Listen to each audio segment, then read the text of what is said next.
Health care to illegal aliens.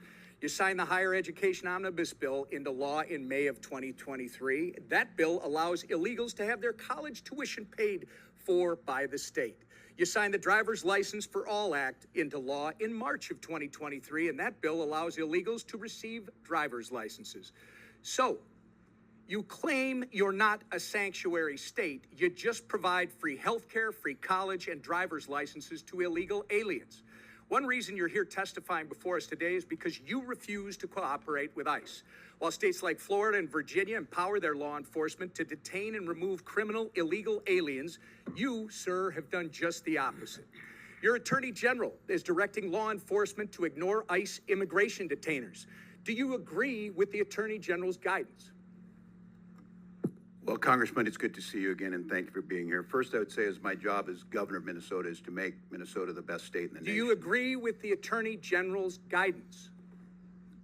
Congressman, what I would say on this is that Minnesota follows all law. I would say it's a very easy question. And again, if you claim you're not a sanctuary state, you just claim that you support policies. You're not a sanctuary state, but you support policies that prevent ICE from doing their job.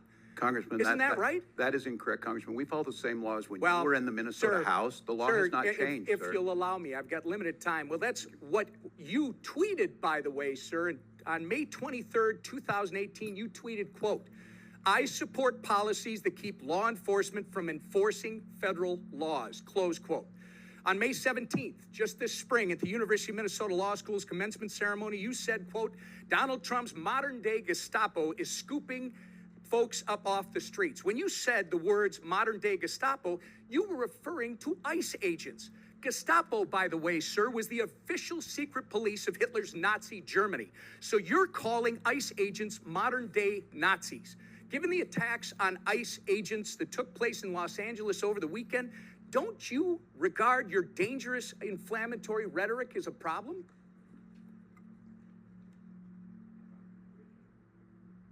The questions do you want me to answer first? So, sir, it saddens me that you refuse to express regret from comparing ICE to Nazis. ICE agents are brave Americans who get up every morning, leave their families, and put their lives in harm's way to protect our country, sir. You, at the very least, owe an apology to these dedicated public servants.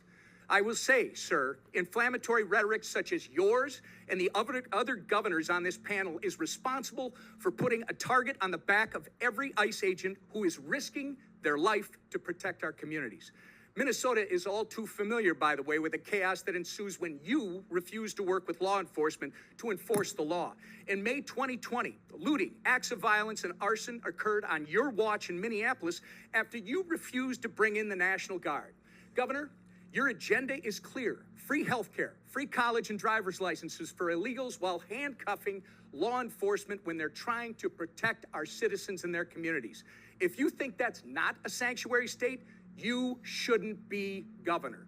By turning Minnesota into a magnet for illegals, you have opened up our communities to dangerous criminals, including known terrorists, gang members, murderers, and child predators.